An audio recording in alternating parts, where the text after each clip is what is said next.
Terima kasih. Bismillahirrahmanirrahim. Assalamualaikum warahmatullahi wabarakatuh. Waalaikumsalam warahmatullahi Waalaikumsalam. Alhamdulillahilladzi hadana li hadza wa ma kunna linahtadiya laula an hadanallah. Asyhadu an la ilaha illallah wa asyhadu anna Muhammadar Rasulullah. Allahumma shalli ala Muhammad wa ala alihi wa ashabihi ajmain. Amma ba'du. Senang sekali di pagi yang cerah ini. Beberapa sekolah situasinya libur, tapi sekarang jadi macam-macam liburnya. Jadi kita tidak tahu ini sedang libur apa sedang belajar, tapi sekarang libur dan belajar tidak ada. Sekolah dan libur sudah batasnya tipis ya. Ketika di rumah kita belajar, ketika kita belajar juga suasananya udah akhir tahun gitu. Jadi kita sekarang akan melakukan bareng-bareng ya, belajar bareng-bareng tentang bagaimana merencanakan sesuatu. Dan saya iri ya ke siswa-siswi Lazuardi tadi dibilangin sudah ikut sesi life skill yang ini yang ke-6 berarti ya, selama 1 tahun belajar terus, karena tidak semua siswa di sekolah-sekolah itu mempelajari soft skill, mempelajari sesuatu yang itu sebetulnya adalah keterampilan hidup yang betul-betul akan digunakan. Banyak sekali yang melewatkan ini hanya belajar hal-hal yang harus mereka pelajari. Yang harus ya, maksudnya yang harus itu ya pelajaran-pelajaran yang memang akan diujiankan. Tapi sedikit yang belajar tentang sesuatu yang diujiankan dalam kehidupan nyata. Nah, life skill, soft skill ini sesuatu yang mungkin tidak ada di ujian resmi, tetapi ada dalam ujian kehidupan nyata gitu. Nah, oleh karena itu, dan saya juga waktu dulu sekolah, kemudian kuliah, bekerja, dulu nggak ada diajarin tentang bagaimana merencanakan semua itu. Jalanin aja seperti sungai gitu. Makanya karena filosofi jalanin aja seperti sungai, banyak yang hanyut, nggak tahu hanyutnya kemana, tiba-tiba kemana gitu. Kok ke sini ya, ke muaranya? Karena dia tidak mendayung, dia hanyut aja. Dia hanya mengikuti arus, dia tidak mengendalikan arus, dia tidak punya dayung untuk mengendalikannya. Harus kemana, harus belok kemana. Kalau yang hanyut itu biasanya kebentur-bentur batu, kemudian kesandung, pokoknya hanyut aja seperti orang yang hanyut. Gitu. Nah, makanya tidak heran 80% orang Indonesia katanya anggota Himasalju, Himpunan Mahasiswa Salah Jurusan. Mudah-mudahan di sini nggak ada. Ya. Tapi saya kayaknya belum bisa share screen ini. Harus dijadikan co-host dulu, mohon. Sudah, siap. Oke, makasih. Oke, nah saya akan berbagi cerita ya, berbagi pengalaman. Saya tidak lebih tahu, tapi mungkin sedikit lebih dulu dari adik-adik di SMA Lazuardi dalam mengarungi sungai tadi ya. Saya juga termasuk orang yang mungkin tadi yang hanyut itu. Nah, biar tidak dialami oleh adik-adik yang lain, maka apakah share screen saya sudah kelihatan? Sudah, Kak. Ya. Oke. Nah, saya mau nanya dulu nih. Boleh tulis di chat ya. Boleh berinteraksi di chat, tapi saya gimana biar bisa lihat chatnya. Oke, saya keluarin dulu chatnya.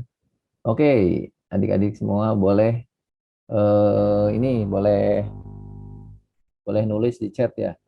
Hampir 2 tahun belajar di rumah, di online juga. Saya nggak tahu kalau Lazuardi sudah mulai offline atau belum ya?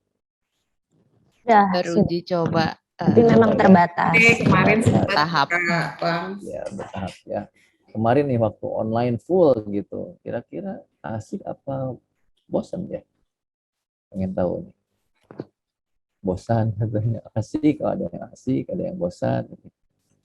Asik dan bosan. Bosan. Coba bosan. Ya. Bosan. Ya. Banyak sekali ya yang merasa bosan ketika belajar online kemarin, karena biasa ketemu dengan teman, tiba-tiba semuanya harus sendiri dan semuanya ada di layar, kemudian kita mati gaya, waduh, Wah, ini ke bawahnya terus bosen katanya. Bosan ya. Oke, perlu diketahui bahwa kata bosan ya, bored itu boring itu tidak ada zaman nenek moyang kita dulu. Nggak ada. Jadi kata bosan ini baru ada di dalam peradaban modern. Jadi kalau kita nanya nenek kakek dulu kita atau nenek moyang kita, mereka nggak pernah bosan. Karena mereka selalu asik dengan kehidupan. Bosan ini baru ada ketika zaman modern. Ketika ada hiburan. Ketika orang tidak mati gaya, mereka cari hiburan. Ya, waktu mulai ada TV, bosan nonton TV. Sekarang bosan lihat gadget. Jadi dulu itu nggak ada bosan karena kehidupan begitu menantang dan menarik. Nah, sekarang semakin banyak hiburan-hiburan, kehidupan kita yang menarik itu menjadi tidak menarik. Ketika mati gaya, maka kita mencari hiburan. Nah, oleh karena itu, kata James Clear katanya, ancaman terbesar untuk sukses itu bukan kegagalan, tetapi kebosanan, tapi rasa bosan. Ya, ini kata James Clear nih dalam Atomic Habit. Jadi, ancaman terbesar untuk sukses bukanlah kegagalan, tapi rasa bosan. Nah, makanya, jadi gimana dong biar sukses? Orang yang sukses adalah orang yang bisa mengatasi kebosanannya. Ya, jadi ini hati-hati dengan rasa bosan. Kalau kita cepat bosan, berarti kita akan sulit untuk sukses. ya, ya, akan sulit untuk sukses. Kenapa? Kenapa? Kalau rasa bosan itu menjadi step sukses, ya. Bayangin ya, kalau Michael Jordan cepat bosan, maka dia akan muntah kayaknya kalau lihat bola basket. Karena dia main basket 10 jam sehari dari usia 6 tahun sampai usia dia 20 sekian tahun terus main basket. Kalau rasa bosan itu menghinggapi musisi-musisi hebat ya, seperti Jimi Hendrix atau Michael Jackson, maka Michael Jackson sejak kecil sudah muntah kalau lihat mic gitu. Ya, kalau rasa bosan itu menghinggapi orang-orang sukses, maka mereka sudah tidak akan pernah sukses. Ya. Jadi resep sukses itu adalah mengulangi sesuatu yang mungkin kita benci, mengulangi sesuatu yang mungkin buat kita berat dan membuat kita membosankan, tetapi mereka berhasil mengatasi kebosanan itu mengulangi. Karena mastery itu, keunggulan seorang itu, the key of mastery is repetition, pengulangan, ya, pengulangan, gitu. Nah, makanya orang yang bosanan itu buat ngebosenin katanya. Ya, karena orang yang bosanan itu ngebosenin. Ya, karena kadang asik pengen sekolah offline tetap muka PTM daripada online bosan. Iya. Tapi kenyataan dalam kehidupan tidak selalu sesuai dengan harapan kita. Nah, ini pandemi ini mengajarkan gimana kita berhadapan dengan sesuatu yang berat ya, termasuk rasa bosan itu. Nah, maka pertanyaannya, kenapa kita cepat bosan? Nanti kita akan jawab sedikit. Terus gimana mengatasi kebosanan? Karena kalau kita cepat bosan, maka kita sulit sukses. Kalau kita tidak bisa mengatasi kebosanan, kita tidak bisa meraih kesuksesan. Ini seperti kata. Jadi hati-hati nih dengan ini. Jika kita tidak punya trik yang efektif dan kreatif untuk mengatasi rasa bosan itu, kita akan sulit sukses. Ini. Nah, sekarang saya mau cerita dulu. Ada yang lebih bosan dari kita pandemi 2 tahun. Yaitu dulu anak-anak ini di camp Nazi selama 3 tahun. Bayangin 3 tahun harus tinggal di sebuah camp, nggak boleh kemana-mana, makanan terbatas, bahkan mereka harus melihat 15.000 orang meninggal setiap hari. Kira-kira ngebosenin nggak? Ya, 15.000 orang mati setiap hari karena waktu itu dibantai ya oleh Nazi mereka. Gitu. Jadi bayangin nih 3 tahun di camp Nazi ini, kira-kira ya kalau kita di dalam camp ini 3 tahun, nggak boleh kemana-mana, nggak ada HP, kemudian kita juga tidak bisa melakukan apa-apa selain menunggu kematian. Kira-kira gimana nih? Kira-kira gimana nih? Ya. Nah, tapi ada seseorang yang cukup unik. Namanya adalah Viktor Frankl. Viktor Frankl ini adalah seorang dokter psikiatris, ya, seorang psikiater ahli kejiwaan yang ditangkap juga dan dimasukkan ke camp tersebut selama 3 tahun. Tetapi bedanya Viktor Frankl ini menarik sekali bagaimana dia mengatasi kebosanan. Setiap pagi dia bikin joke sama temennya, dia bikin cerita-cerita lucu. Kemudian dia meneliti orang-orang yang kelihatan asalnya manusia menjadi kelihatan tidak manusiawi lagi karena harus berebutan makanan, mungkin saling membunuh, udah nggak peduli sama orang lain. Pokoknya hilang kemanusiaannya. Orang-orang di camp itu seperti binatang. Nah, Viktor Frankl itu meneliti kenapa orang jadi gini. Karena dia seorang psikolog, ya, psikiater gitu. Dan dia menemukan makna, ya, menemukan makna dalam kebosanan itu. Oh, begini ya manusia kalau dalam kondisi tertekan, jadi stres, jadi gila, bahkan membunuh orang lain gitu. Tetapi dia dengan beberapa orang temannya bikin jokes-jokes untuk mengatasi kebosanan itu. Setiap hari dia bangun dengan menanamkan pada dirinya bahwa alhamdulillah saya hari ini bangun dan hari ini saya akan mencari aktivitas, akan belajar lagi, mempelajari tentang manusia, kemudian bikin jokes, menulis. Nah, selama di sana dia menulis. Nah, akhirnya dan dia punya harapan. Nah, dia punya harapan suatu hari nanti saya yakin akan keluar dari camp ini dan saya akan bertemu dengan anak istri saya yang juga dimasukkan camp di tempat camp yang lain. Gitu.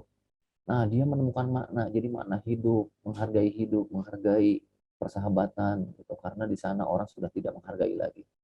Dan orang di sana sudah tidak punya harapan untuk hidup.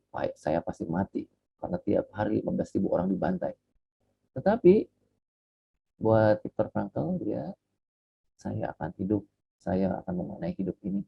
Jadi setiap hari buat dia adalah sesuatu yang bahagia. Alhamdulillah hari ini masih hidup. Kemarin banyak yang mati. Besoknya lagi, alhamdulillah saya masih hidup. Terus penuh dengan kesyukuran.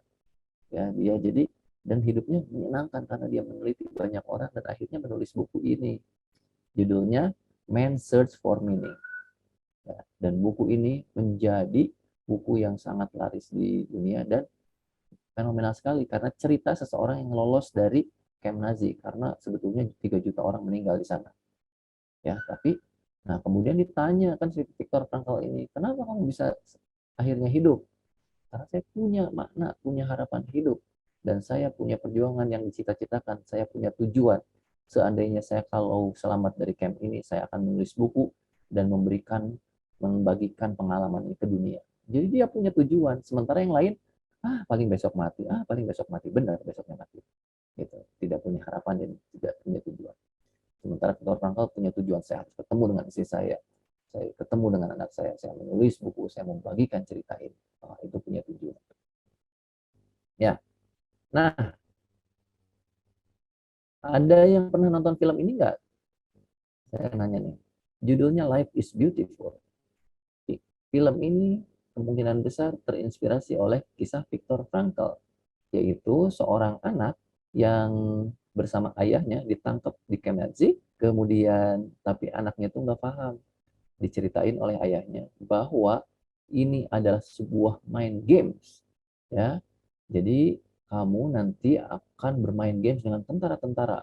Aturan-aturannya tidak boleh makan permen, tidak boleh nanyain ibu, tidak boleh nangis. Pokoknya nanti kalau kamu menang, kamu akan dapet tank baja, katanya. Ini film ini 2 jam menarik sekali.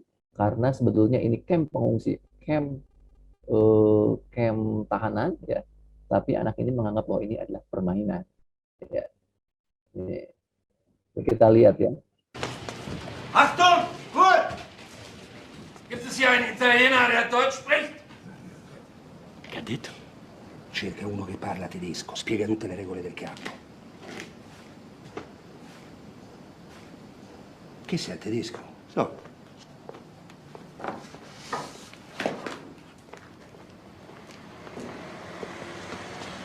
Alles herhören, ich sage das nur einmal.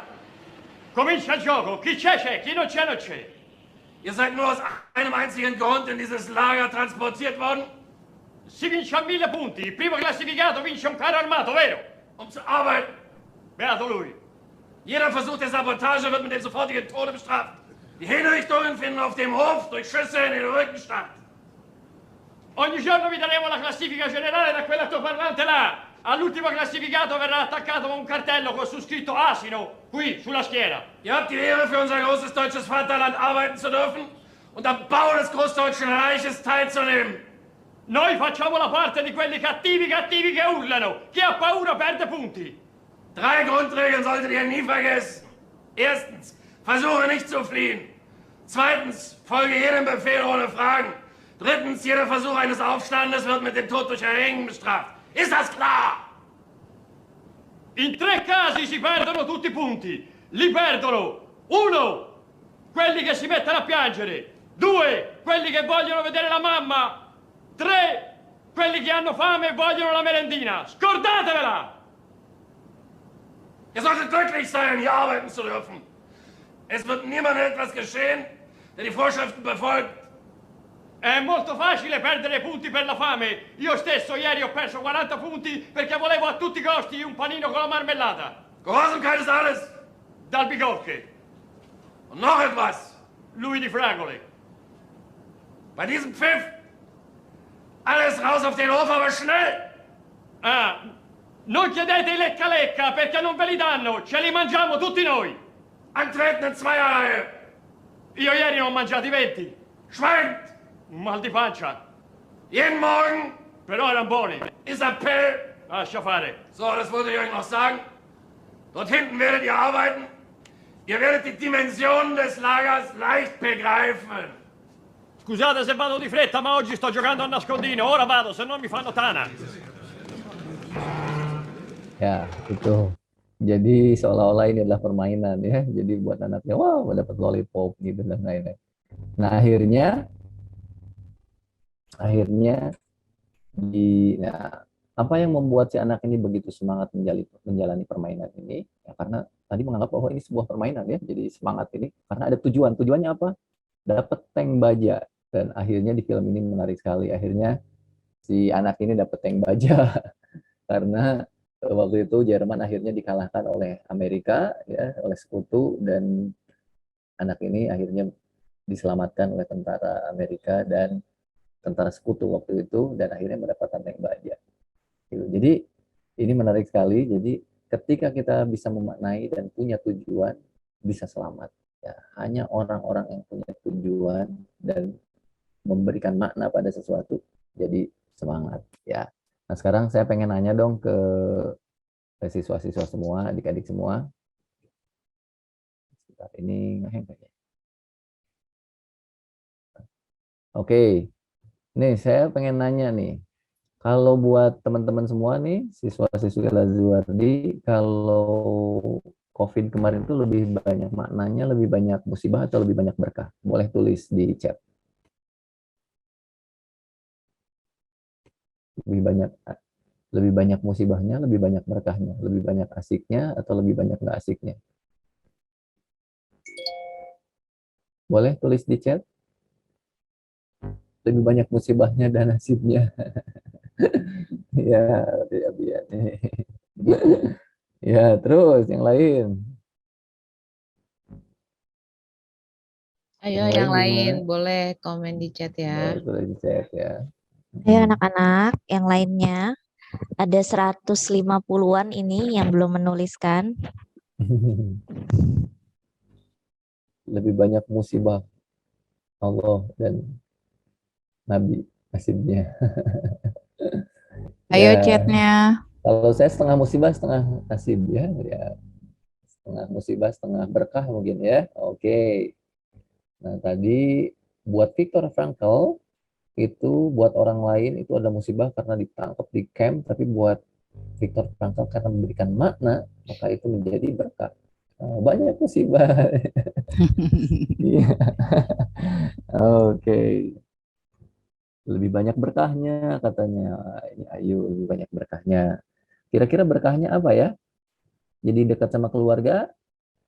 Ya, salah satunya. Salah satunya ya, berkahnya ada, musibahnya ada. Oke. Nah, COVID-nya sama, kejadiannya sama, yang kita alami sama, tapi bisa beda maknanya ya. Ada yang ngasih makna ini musibah, ada yang ngasih makna berkah, ada yang ngasih makna ya setengah berkah, setengah musibah. Walaupun ada musibah, tapi ada berkahnya.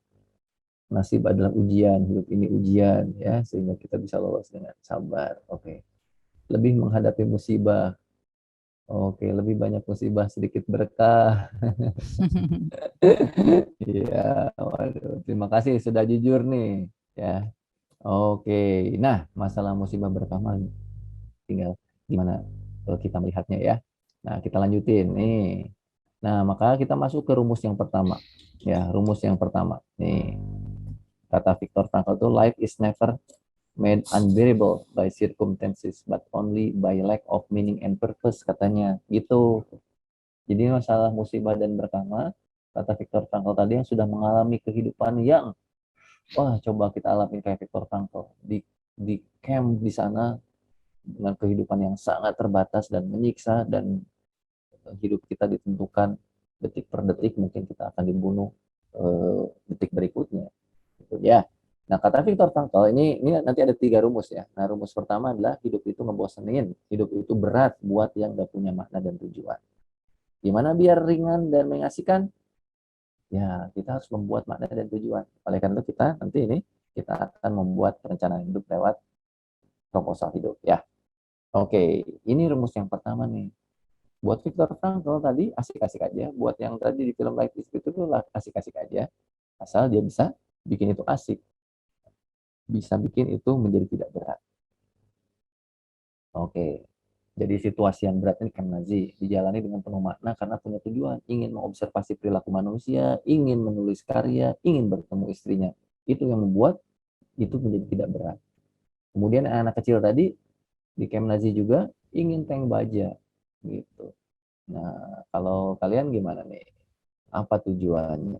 Karena kalau nggak ada tujuannya, kalau nggak ada maknanya, kita akan sulit merasakan bahwa apa yang kita alami itu sebetulnya sebagai sebuah berkah. Aduh, kok gini-gini banget, aduh, bosan banget, wah, gitu. Makin kita mengeluh, makin berat, gitu. Ya, oke. Nah, oleh karena itu dalam Al-Quran itu wasta'inu bis-sabri was-shalah wa innaha lakabiratun illa 'alal khashiyin. Mintalah pertolongan dengan sabar dan sholat. Sesungguhnya itu berat, berat banget, ngebosenin banget kecuali buat orang-orang yang fokus, buat orang yang khusyuk mencari makna. Apa al-khashiyin itu alladzina yadhunnuna annahum mulaqu rabbihim, yaitu orang-orang yang punya prasangka baik bahwa mereka akan bertemu dengan pemeliharanya itu Tuhan wa annahum ilaihi raji'un, bahwa mereka akan kembali nanti. Jadi punya tujuan yang jangka panjang tuh. Gitu. Kalau nggak punya tujuan jangka panjang susah. Ya, oke. Coba sekarang tulis dengan kalimat ini di chat. Ya, belajar di rumah, belajar matematika, belajar apa? Silahkan belajar apa titik-titik. Silahkan pilih. Berat dan bosan banget. Tapi saya tetap semangat menjalannya karena saya punya tujuan yaitu titik-titik. Silahkan tulis dengan format ini di chat. Ya, sebelum kita bikin proposal hidup, kita latihan sedikit-sedikit nih. Coba silahkan tulis di chat dengan format ini. Tuliskan apa yang bikin berat dan bosan buat kita. Belajar titik-titik, berat dan bosan banget, tapi saya tetap semangat menjalaninya karena saya punya tujuan titik-titik. Coba tulis dengan format ini di chat ya.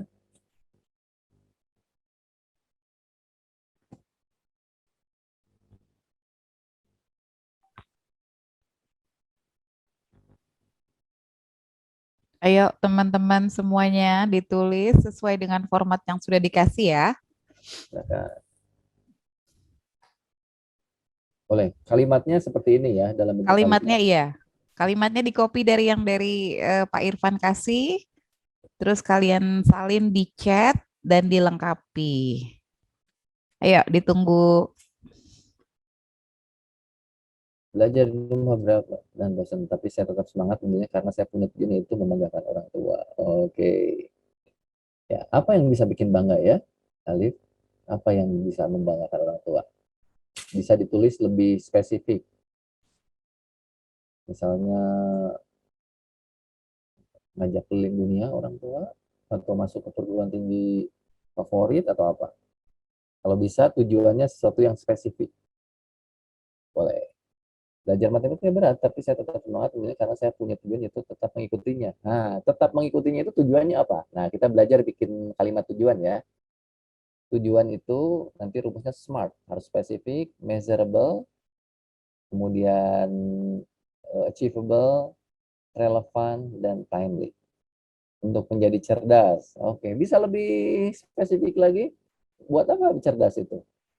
Bisa lebih spesifik lagi? Mungkin ada cita-cita yang ingin dicapai, profesi, atau ada prestasi yang ingin dicapai yang lebih spesifik, atau ada ingin kuliah di satu tempat yang lebih spesifik. Silakan. Nah, kita belajar nulis kalimat cita-cita dengan smart ya. Menyelesaikan tugas dengan disiplin berat dan bosan, tapi saya tetap semangat menjalannya karena saya punya tujuan yaitu menjadi orang yang lebih disiplin. Oke. Kalau sudah jadi lebih disiplin, apa yang ingin dicapai, apa tujuannya? Kan disiplin itu adalah sebuah attitude ya, bukan tujuan. Nah, kira-kira tujuannya sendiri apa? Kalau udah disiplin apa? Untuk lulus, ya, lulus kemana nih? Kalau boleh tahu, ya ini dikejar nih terus ya. Ya, karena otak kita, misalnya saya mau pergi ke Indonesia, kan luas Indonesia. Indonesia di mana? Jawa Barat, Jawa Barat masih luas. Ke Depok, Depok lebih spesifik, lebih jelas. Nanti otak kita akan mengarahkan kita pada tujuan yang spesifik. Belajar di rumah membosankan, tapi mau tidak mau demi kesehatan dan keselamatan kita. Oke. Nah, apa yang bikin semangatnya menjalani itu? Apa tujuannya? Jadi dengan format tujuan gini ya, tapi saya tetap semangat menjalannya karena saya punya tujuan yaitu titik-titik. Nah, ini nih, sudah nih.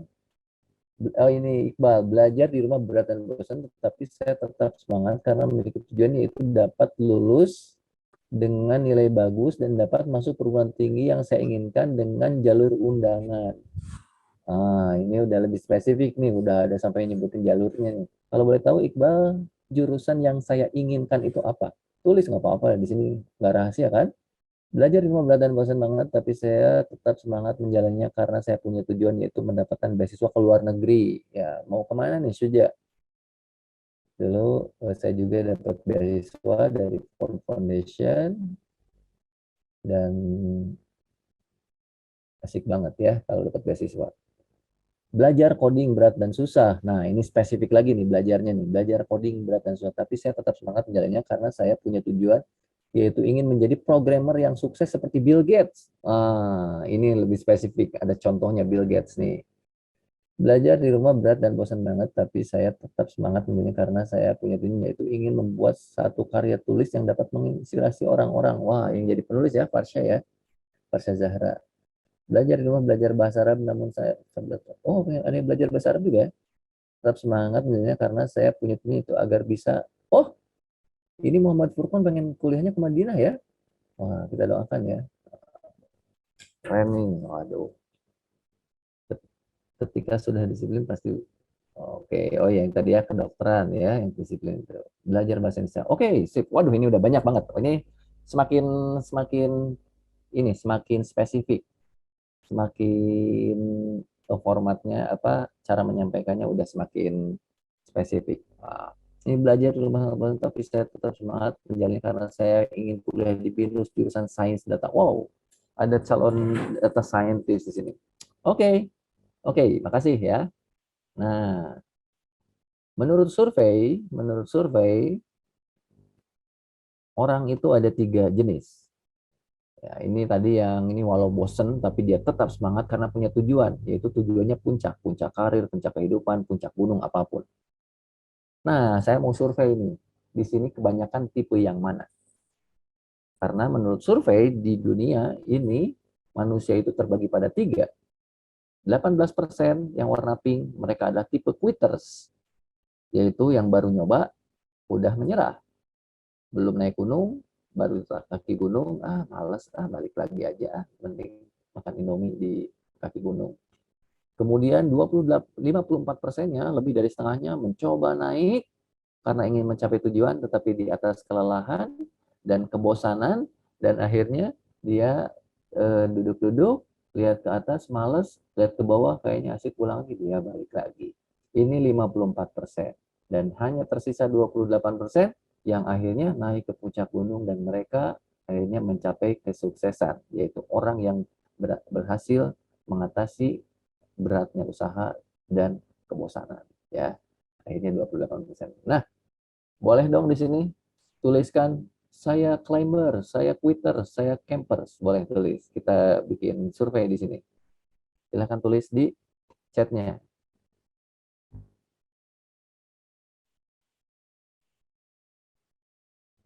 Oh ini.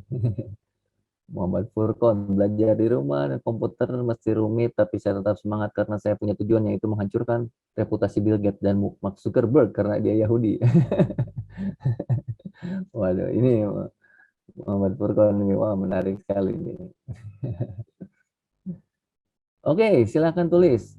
Saya camper, saya climber, saya quitter. Coba. Pengen tahu nih. Saya pengen tahu kira-kira di sini lebih banyak tipe yang mana.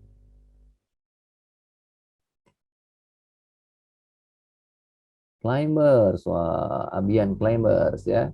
Berarti sudah bisa mengatasi beratnya usaha dan mengatasi kebosanan. Ya.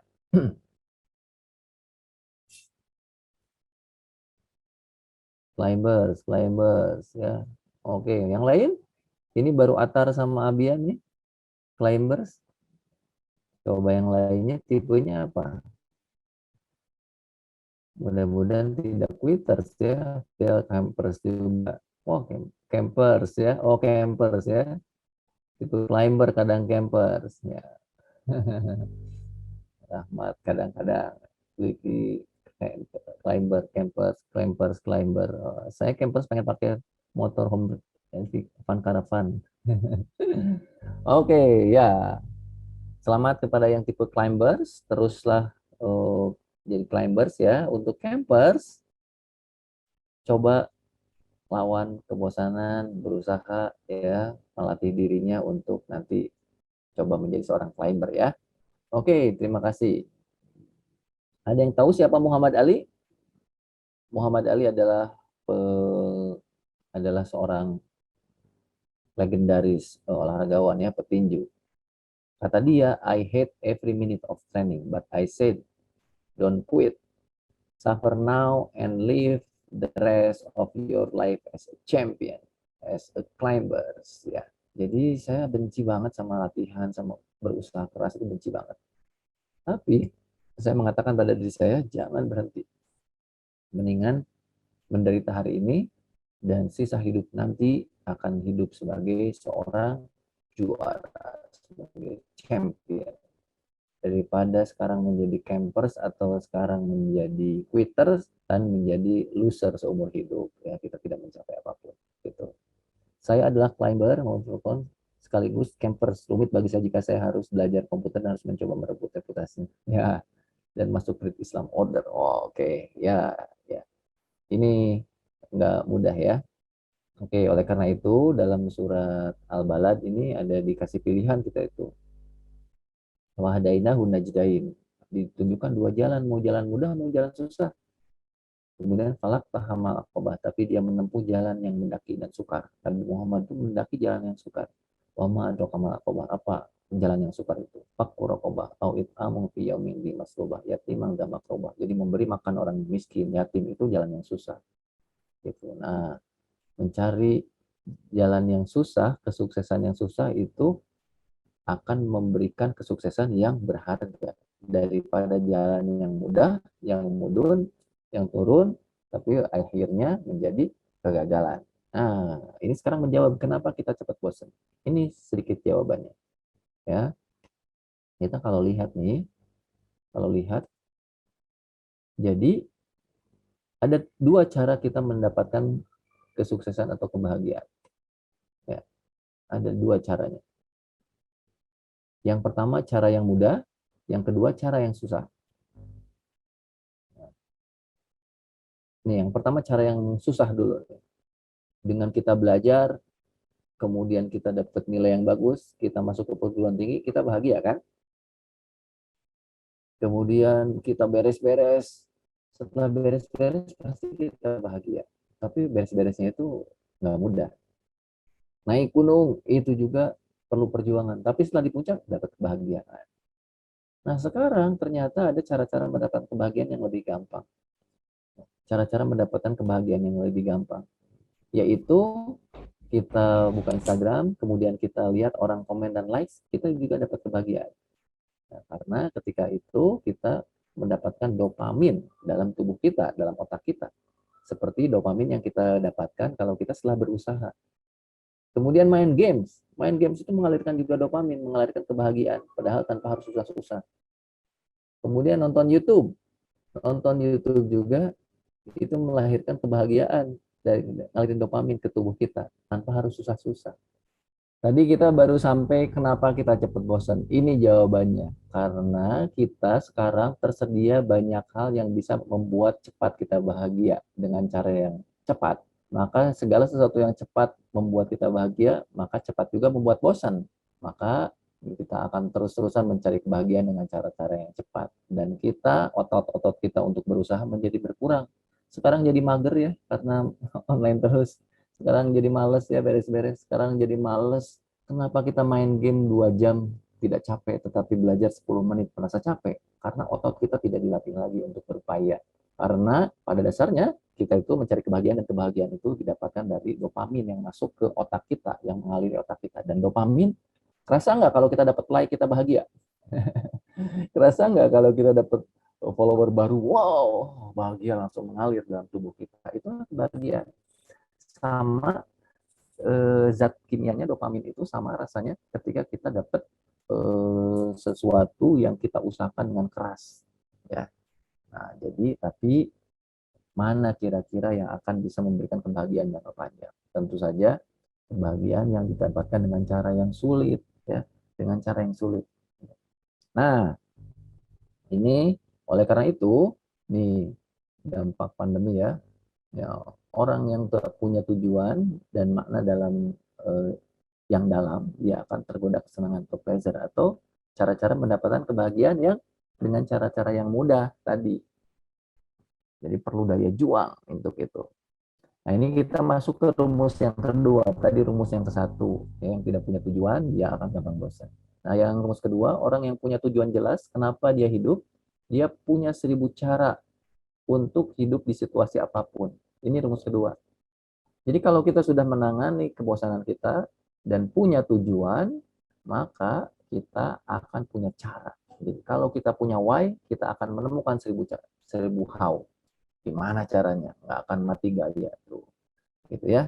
Those who have why to live can bear with almost anyhow. Ini kata Viktor Frankl. Dia 3 tahun di camp konsentrasi Nazi.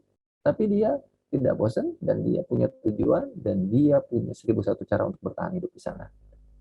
Kayak gini ya. Ini punya 1001 cara. Lihat, pakai sarung berdua. Ya, ngejemur kasur di mana aja. Jadi, ya. Orang pesimis mengeluhkan hujan, aduh gini gitu, musibah gitu ya. Tapi orang optimis menciptakan payung. Ya. Orang yang memiliki jiwa pemimpin fokus pada solusi, orang yang fokus pada masalah biasanya hidupnya bermasalah. Nah, ini mau kuliah jurusan apa? Nggak tahu, punya tujuan. Mau jadi apa? Nggak tahu. Udah mati mau ninggalin apa untuk dunia? Nggak tahu. Nah, orang yang kayak gini, dia tidak punya why dan nggak tahu gimana caranya bikin how. Jutaan orang yang akhirnya mati di kamp Nazi karena mereka tidak punya tujuan dan tidak punya makna dan tidak punya harapan. Ini, gitu. Jadi ya, nah, misalnya, ini orang yang punya tujuan. Selama belajar di rumah, saya mau menuliskan buku karena saya punya banyak waktu luang. Sayang banget kalau ini disia-siakan, misalnya gitu. Nah, sekarang ini selama belajar di rumah atau selama nih proses belajar juga masih transisi, ada tatap muka, itu pokoknya sekarang belum sepenuhnya normal, dan mungkin akan seterusnya ya, seterusnya new normal. Nah, sekarang silahkan tuliskan lagi di chat apa yang ingin saya lakukan, apa yang ingin saya hasilkan dengan proses belajar seperti sekarang dengan situasi yang tidak ideal. Meskipun titik-titik ya, titik-titiknya diisi oleh sebuah kondisi kesulitan. Selama belajar sekarang ini, proses belajar tatap muka online ya, ini saya ingin menghasilkan titik-titik. Jadi kondisi negatifnya apa, tapi menghasilkan sesuatu yang positifnya apa. Jadi satu, titik-titiknya kondisi negatif, titik-titiknya kedua karya positif. Silakan tulis di chat lagi. Saya sambil buka chatnya. Silakan. Meskipun titik-titik, saya akan belajar. Saya akan menghasilkan titik-titik. Setelah ini kita akan langsung praktek bikin proposal hidupnya agar kita punya tujuan dan mengatasi situasi berat dan kebosanan. Silakan. Mungkin ada yang punya cita-cita pokoknya selama 1 semester ke depan, meskipun tahun depan proses belajar masih belum sepenuhnya tatap muka, tapi saya akan titik-titik, menghasilkan titik-titik. Ada nggak yang punya tujuan? Boleh saya menghasilkan atau saya melakukan atau saya mencapai, boleh.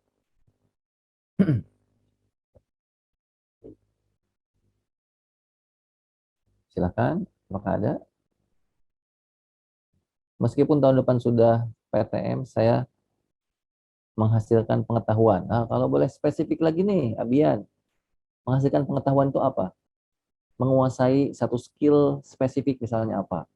Tadi ada yang coding, saya harus menyelesaikan coding apa gitu, atau udah bisa bikin program apa. Coba menghasilkan titik-titiknya spesifik, sesuatu yang spesifik. Meskipun sekolah online, saya selama belajar di rumah, saya menghasilkan part-time job, dedicated hobby, ideas, and passion via games. Oh, nah ini dia nih, ini spesifik ya. Menguasai suatu pelajaran seperti IT, yaitu membuat Scratch. Oh, oke, coding ya, Scratch ya. Oke.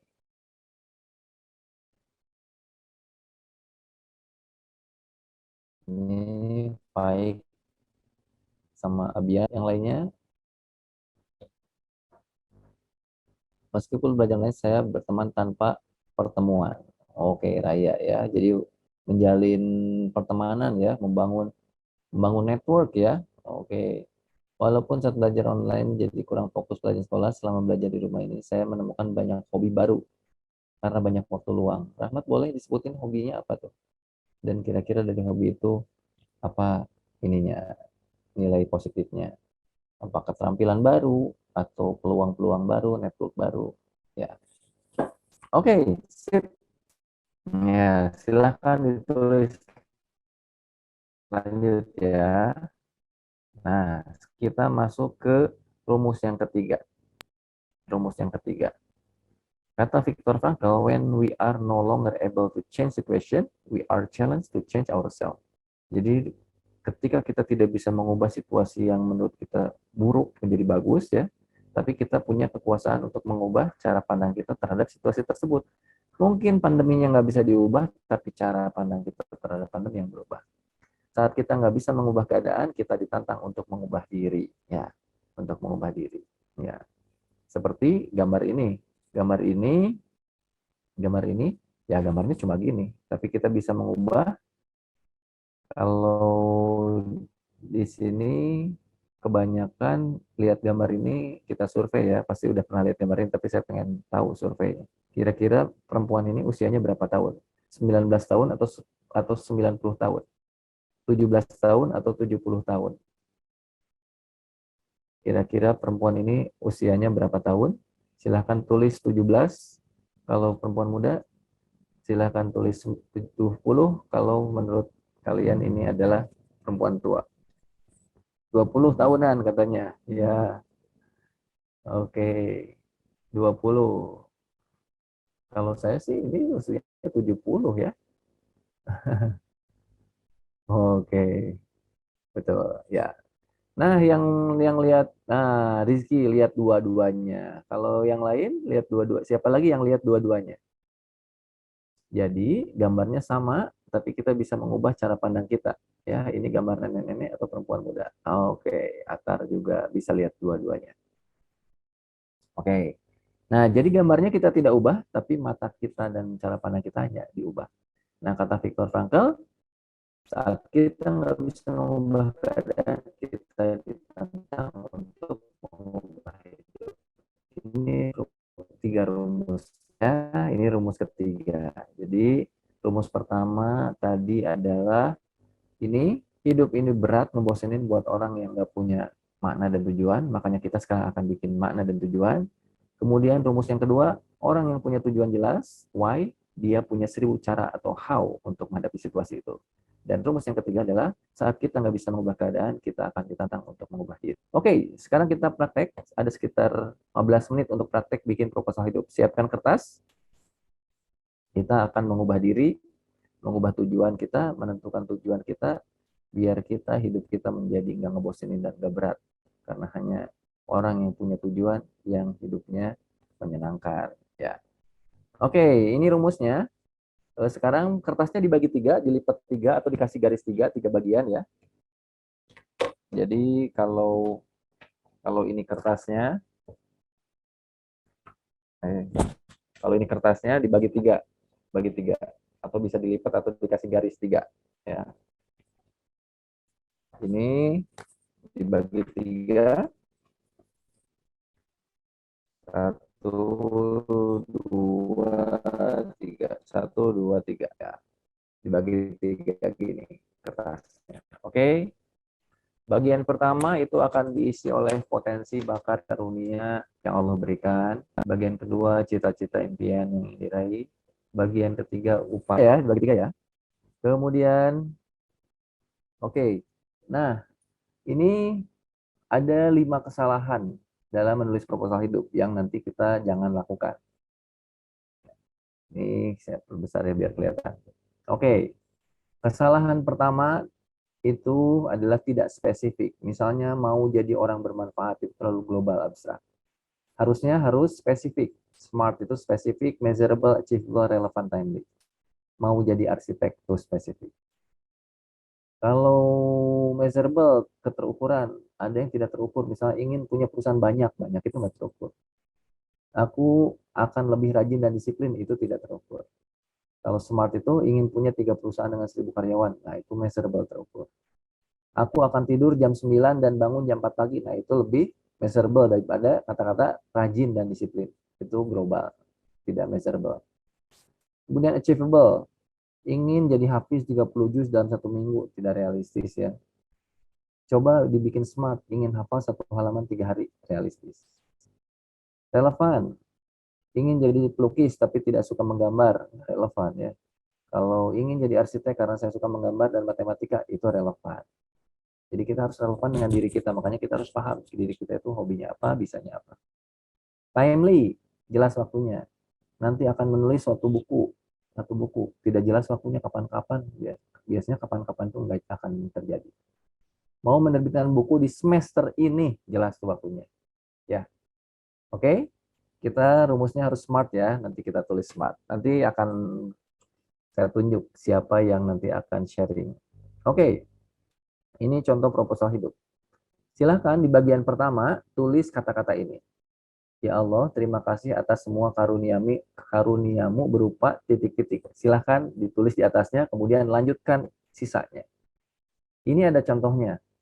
Warna-warnanya, apa yang kita syukuri, keluarga, rezeki, pendidikan, fisik, kesehatan, hobi, passion, vocation, ya keterampilan, bakat, teman, lingkungan. Nah, ini ada macam-macam. Nah, silahkan tulis, ya Allah, terima kasih atas semua karuniamu untukku berupa titik-titik. Silahkan isi sebanyak mungkin, kalau bisa mewakili 8 warna ini.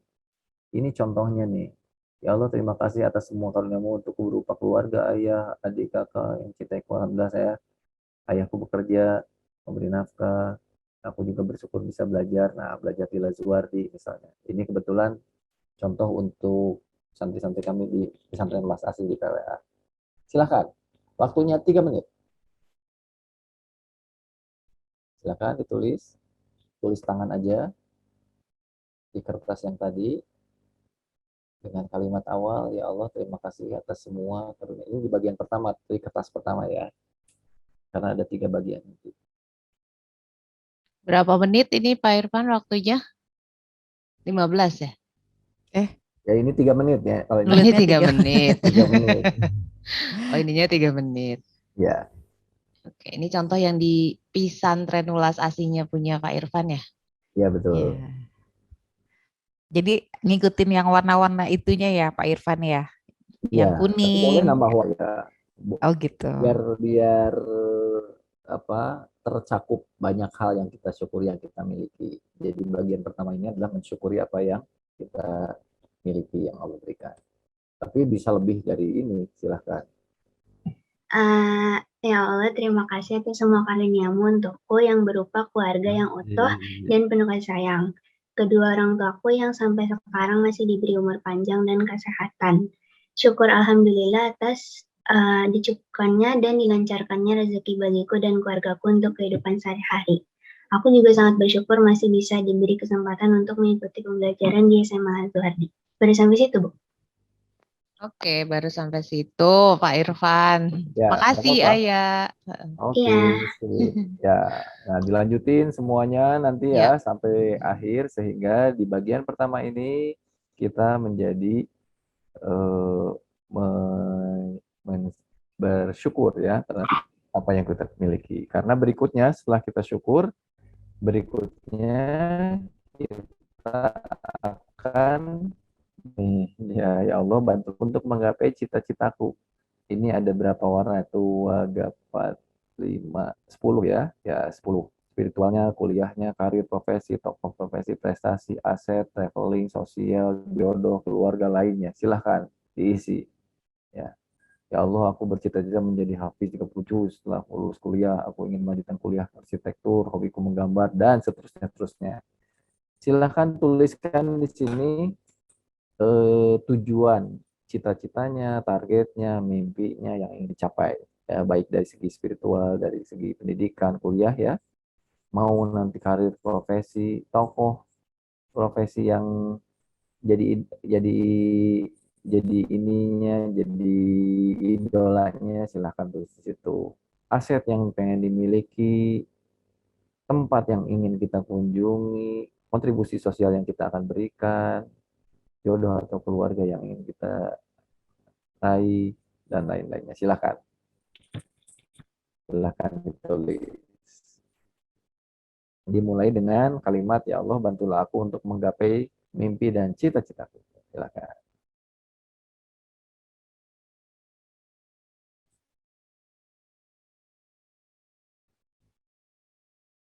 Tiga menit ya.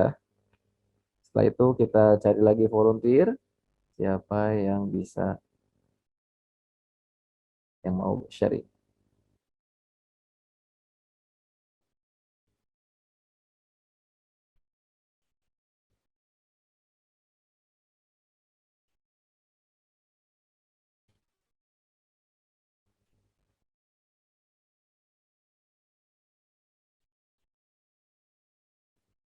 Ada yang sudah bersedia mau sharing? Atau mungkin tidak ditulis, belum ditulis, tapi terfikir juga langsung Iya, diomongin juga nggak langsung apa-apa. disampaikan lisan ya Pak. Ya. Boleh raise hand.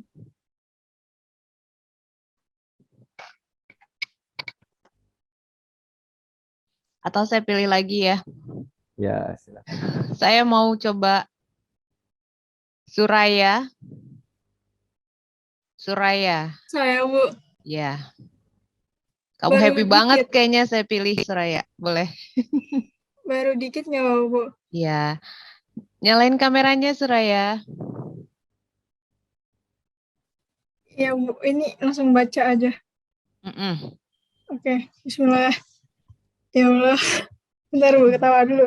Ya Allah, aku bercita-cita menjadi seorang entrepreneur saat aku lulus kuliah di Universitas Brawijaya seperti apa yang aku impikan sejak lama. Entrepreneur seperti Nadiem Makarim dan orang-orang sukses ya lainnya yang sudah memberikan banyak manfaat bagi orang banyak. Ya baru segitu aja, Bu. Oke. Oke. Berarti ada tokohnya ya, kemudian kontribusi sosialnya. Oke. Semakin lengkap, semakin spesifik, doanya semakin kuat ya. Karena ini afirmasi ke diri kita gitu ini tuh. Ya. Jadi orang yang sudah bisa mendeskripsikan tujuannya dengan lebih jelas akan semakin jelas jalannya menuju ke sana. Oke, dan ini perlu usaha ya untuk nulisin karena jarang ya kita mikirin ini. Bikin proposal aja udah harus lengkap kalau kita bikin proposal ke sponsor ya, apalagi ke Allah ya, harus lebih lebih lengkap ya. Minimalnya dengan begini kita tahu apa yang kita inginkan. Oke, terima kasih. Nah, sekarang lanjut ke bagian terakhir. Nah, jadi bagian pertama tentang syukur, bagian kedua tentang apa yang kita inginkan, dan bagian ketiga adalah komitmennya. Apa yang kita lakukan?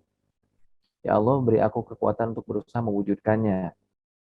Misalnya hidup sesuai jadwal, mengurangi aktivitas tidak bermanfaat, menambah kegiatan positif, bentuknya apa, mengasah bakatnya apa, olahraganya apa, membaca bukunya apa, menjaga emosi bagaimana, pertemanan yang sehat seperti apa, silahkan. Mau ditambahkan boleh juga. Ya, jadi apa yang kita syukuri, apa yang kita ingini, harus didukung oleh apa yang kita upayakan. Silahkan. 3 menit. Oke, mungkin ada yang sudah?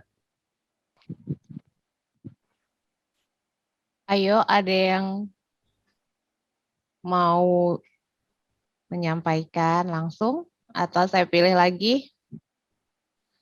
Saya ada nama yang ingin saya biar ngomong di sini sih, Pak Irfan. Ya, boleh. Saya minta coba Kanaya. Halo Kanaya.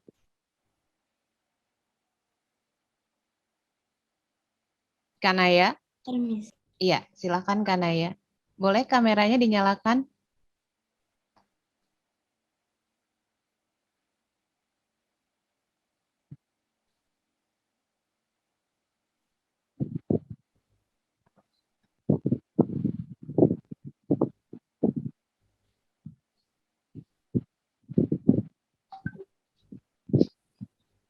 Kanaya, kameranya dinyalakan ya.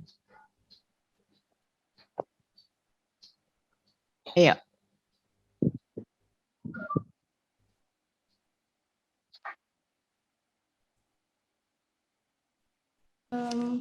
Aku tulis, ya Allah beri aku kekuatan untuk berusaha mewujudkannya. Aku akan les tepat waktu, sholat lebih rajin, lalu aku akan mulai membaca buku meluangkan waktu untuk membaca buku setiap malam. Selain itu, aku akan berusaha mendaftar dan mengikuti lomba sebanyak mungkin yang aku mampu. Baru segitu, Miss. Oke, ya boleh kasih plus dulu dong buat Kanaya. Makasih Kanaya. Ya. Oke, sip. Kasih. Nah, Ya. itulah proposal hidup ya. Proposal hidup jadi terdiri dari 3 bagian. Nah, coba dilengkapi proposal hidup itu, karena proposal hidup ini sebetulnya adalah menuangkan apa yang masih abstrak dalam kepala kita menjadi sesuatu yang lebih konkret ya. Jadi ketika kita meminta sesuatu, yang mintanya harus jelas dulu. Jangan sampai Allah tidak memberikan sesuatu karena kita mintanya aja nggak jelas. Apa yang kita inginkan nggak jelas ya. Dengan proposal ini semuanya jelas. Sebuah proposal ya, ke sponsor kan jelas ya. Oke.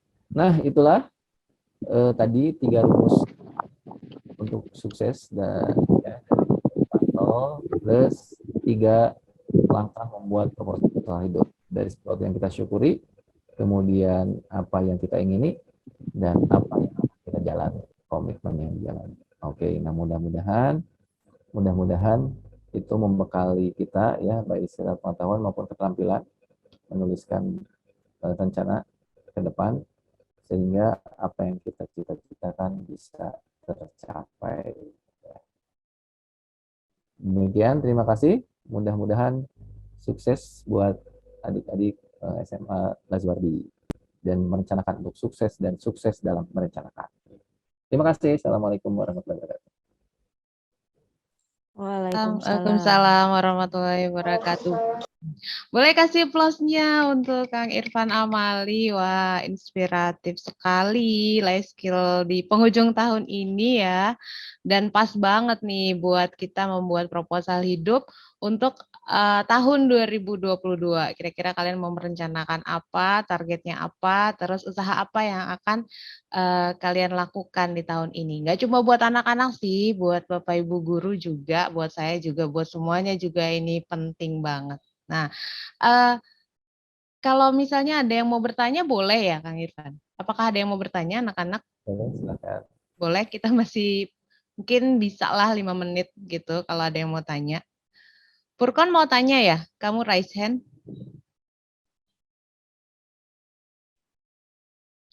Furkon mau tanya? Oh enggak ya, saya kira saya mau liatin tulisan saya. Oh boleh, kamu apa tulisannya? Saya share gambarnya aja deh. Oh mau share gambarnya? Ya. Boleh. Ya. Saya dulu.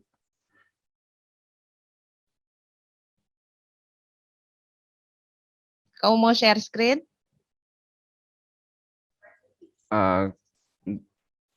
Enggak, saya kirim lewat chat aja. Oh gitu. Tunjukkan aja kali. Coba di kamera ditunjukkan di sini. Bisa nggak? Kamu gambar apa memang, Furkon? Yang lain kalau mau bertanya sambil nunggu Furkon boleh di chat room ya. Kalian boleh tanya di situ. Bapak Ibu guru juga boleh kalau mau tanya.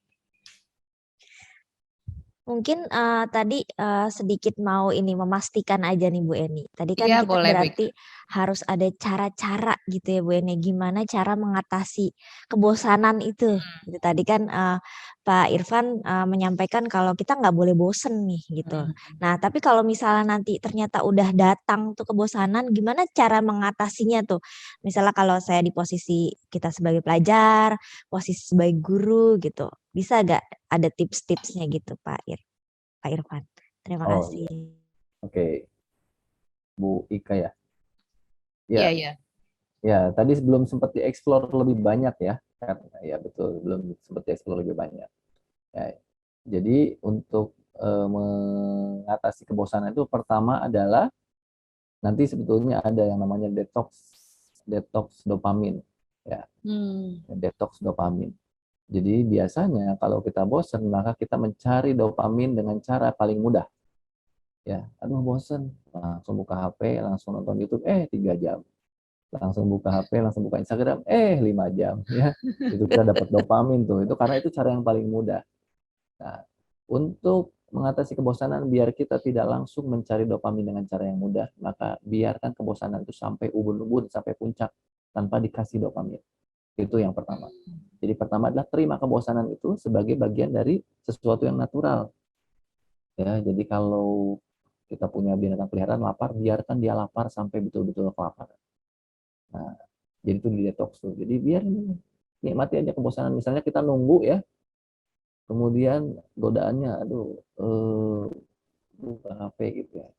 Biarin aja bosan sampai ubun-ubun, sampai puncak. Kita rasakan, kita nikmati bosan gitu. Jangan langsung dimanjakan pada sesuatu yang memberikan kebahagiaan secara instan. Nah, kalau kita udah bisa menahan itu, maka kita lulus dari godaan pertama, yaitu menerima kebosanan. Jadi diterima aja. Aduh udah gabut, udah mati gaya. Terima tuh, terima. Nah, setelah itu coba lakukan hal-hal yang akan memberikan dopamin dengan cara yang sulit. Baca buku, beres-beres, tapi lakukan dari hal-hal kecil, ya. Kalau mau beres-beres rumah besar kan, atau kamar, aduh berat ya, langkahnya juga berat. Coba beresin aja, cuma mejanya aja, gitu. Nah, dari situ, ketika lihat meja beres, jadi dapat kebahagiaan dari situ. Beresin juga lemarinya, jadi bahagia juga. Terus sedikit-sedikit, kita akan mendapatkan dopamin dari sesuatu upaya yang lebih bermanfaat tapi kecil. Atau baca buku, baca buku tebal nggak ini nggak ada energinya, coba baca buku satu halaman aja. Ternyata udah baca buku satu halaman, mengasihkan. Ternyata baca lagi gitu ya. Nanti jadi pakai jurus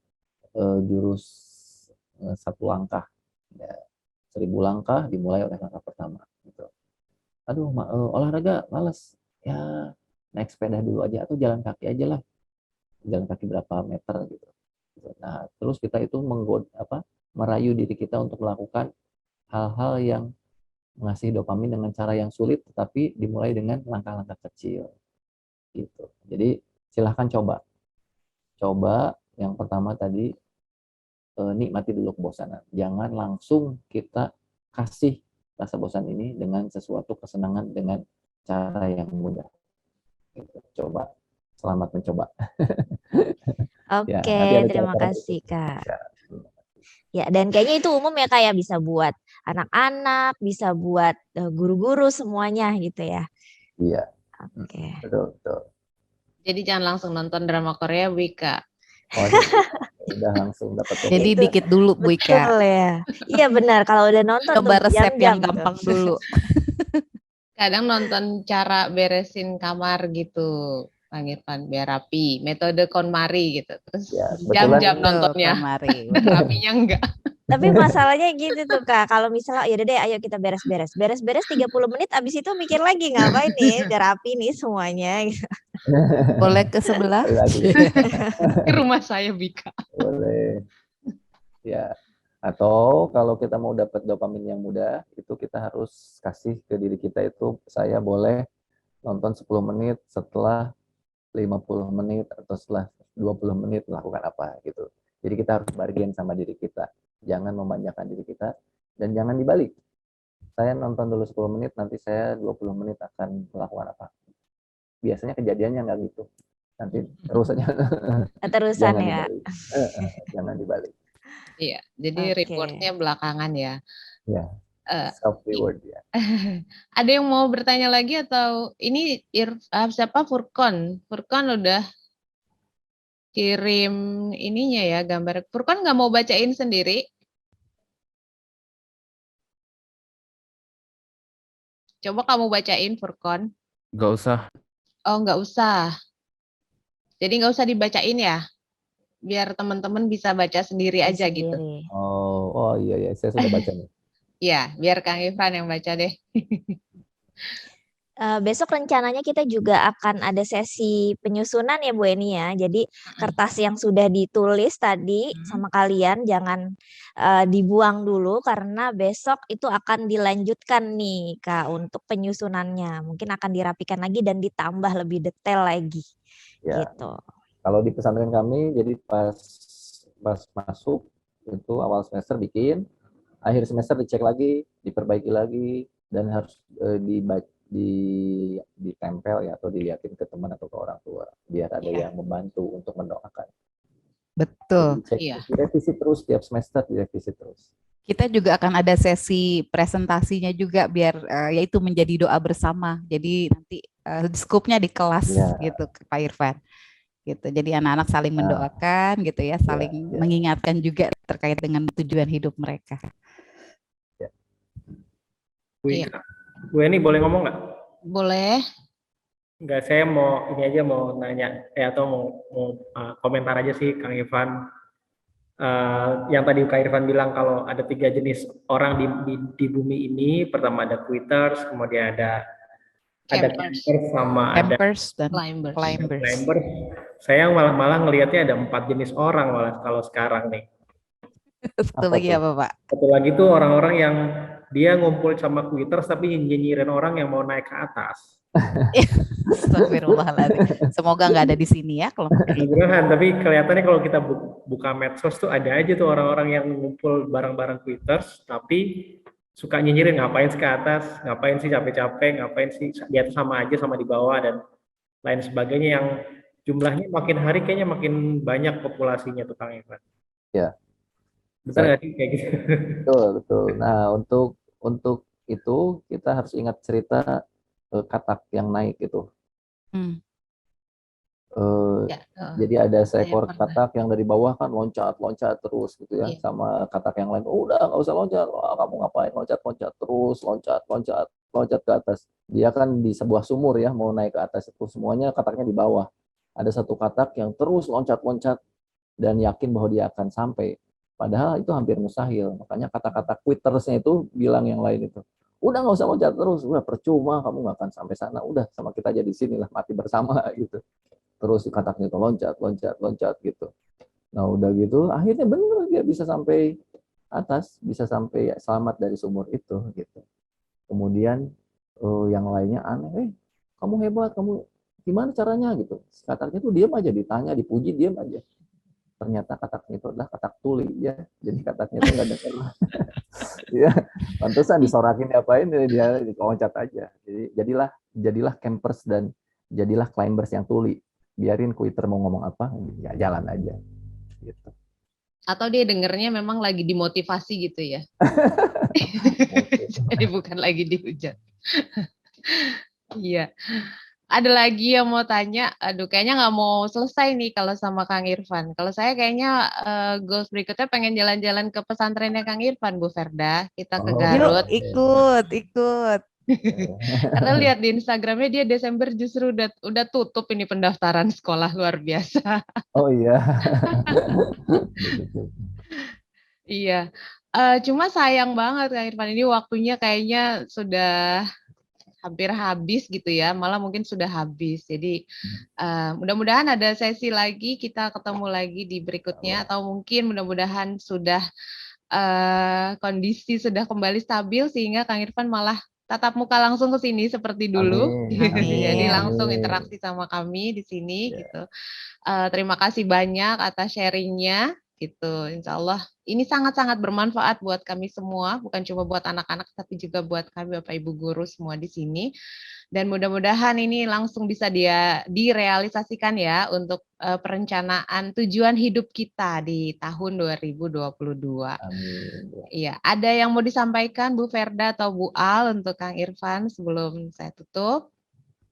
Ada Bu Alwiyah? Kebetulan. Oh ada Bu Alwiyah juga ya. Assalamualaikum Bu Alwiyah. Apa kabar? Assalamualaikum ya.